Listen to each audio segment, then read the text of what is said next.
Viking cruises the world and Norwegian gives crew the axe. Ahoy, travelers! It's Amy with Cruising from the Ozarks here with your weekly cruise news update and my views on some of the biggest stories of the week. Be sure to give this video a thumbs up. It only takes a second, and doing so helps cruisers like you find us. Wave season is here. If you're new to cruising, you may not be familiar with the term, but it refers to the post-holiday sales that many cruise lines often have. Usually from January to March, cruise lines will compete with each other for the influx of bookings. It's January and it's cold. At least it can be. And here in the Ozarks, it hasn't even hit 30 yet. So the holiday season is over. That was, it gives you something to look for. The holiday season, people have Thanksgiving and then Christmas and then even New Year's that they look forward to. It's a busy season. Once all that's over, the cold really starts to set in. People start looking at booking that vacation to somewhere warm and exciting. I've never really paid attention to wave season before, but while prepping for a future video, I was comparing similar cruises on various lines and discovered that Celebrity was having such good sales at the time that their cruise was actually cheaper than a very similar one with Carnival. I mean, I was shocked. It really was a significant difference. And up to this point, all of our cruises have been with Carnival due to being budget cruisers. We are budget cruisers. We look for the most bang for our buck. Now, we leave on our first Norwegian cruise next week. We are so excited for this cruise. It will have been 3 years since we've cruised by the time we get on that ship. We had 3 cruises that had to be canceled, 2 due to the shutdown and 1 due to mandates. Now, here we are finally getting to leave for our first Norwegian cruise. And we also then have an MSC cruise booked for 2024. Like many others, we are choosing to forego loyalty to one line. Now, while I've loved cruising with Carnival, love it, we will never know if we prefer something else until we try it out. Keeping track of deals offered during the wave season can allow budget cruisers like us to check out mid-tier lines like Celebrity. While we're already booked up for the next couple of years, we have one that we're getting ready to go on in just a week, and then we have 3 more booked. Yes, 3 more booked coming up. So we're already booked out through 2024. I'm definitely going to be keeping an eye out next year for any deals during that wave season that's going to allow us to explore yet another cruise line while still being able to keep that budget that allows us to cruise twice a year.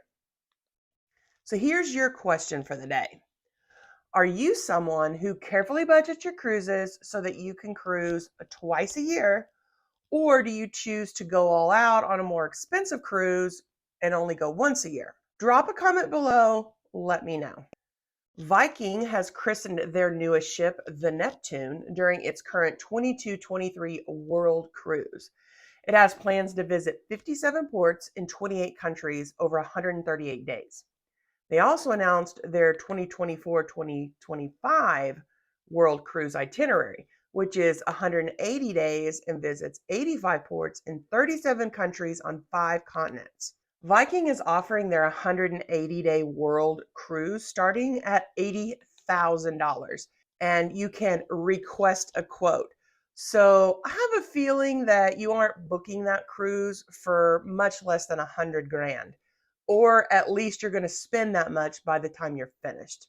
And at that rate, you're talking over $500 a day, which is an expensive cruise no matter how many days you're sailing. At least for us, we try to book around $100 a day, per person at least. And while that does include airfare, port fees, and excursion at every port, along with some other add-ons, it's still a lot of money.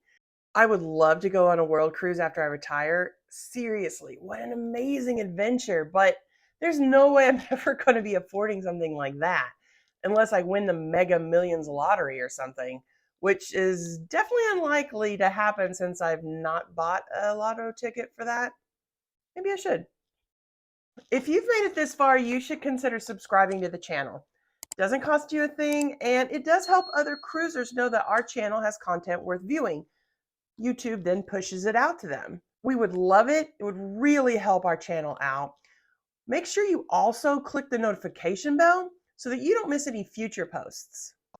And yet another example of cruise lines making cuts and raising prices. And let me tell you, I am so tired of this.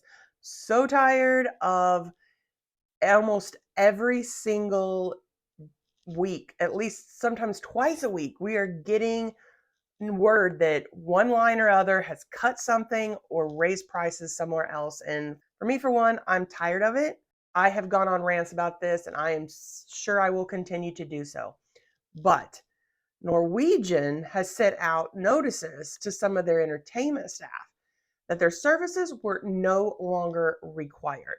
Part of the email sent out to affected staff stated, quote, "We regret to inform you that the decision has been made to reduce our entertainment department manning across all vessels.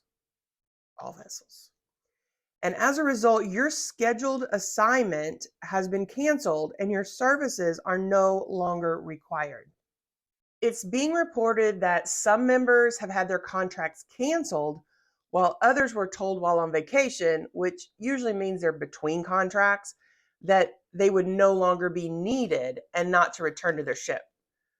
I'm not sure how widespread this is. It may just be that Norwegian is phasing out one of their Broadway shows, as it has been reported that Kinky Boots is being shut down on at least the encore. Now, if that is the case, then this may not be that big of an issue. It's just some of their regular turnover of changing their entertainment. They still have Burn the Floor and Six being performed.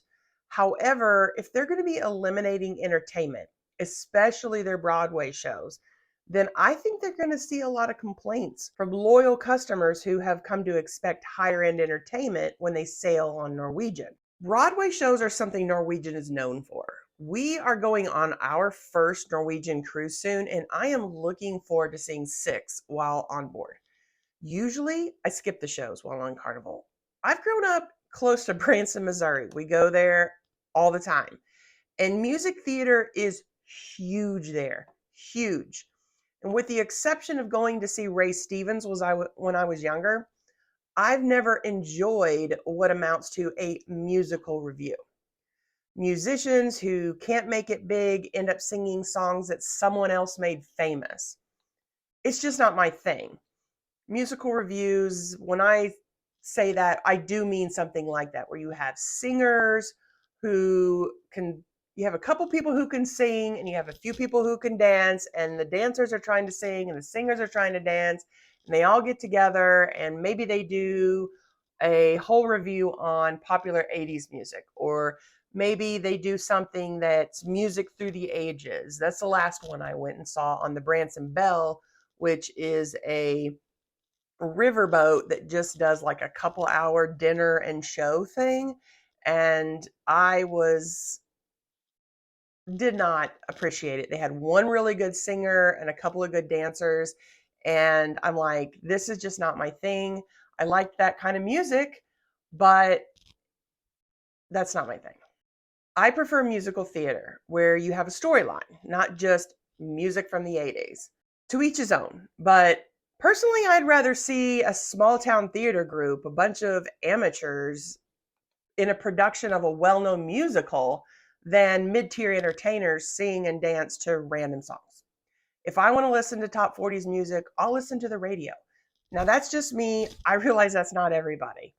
So a cruise line that actually has Broadway musicals being performed on their ships is something that I'm hoping sticks around. Let me know in the comments your opinion on this. Do you enjoy the entertainment aboard ships? Do you prefer musical production or a musical review? Be sure to stick around for this next video, and don't forget to check out our short series, 60-Second Cruise News, where we go over the biggest stories of the day in less than 60 seconds.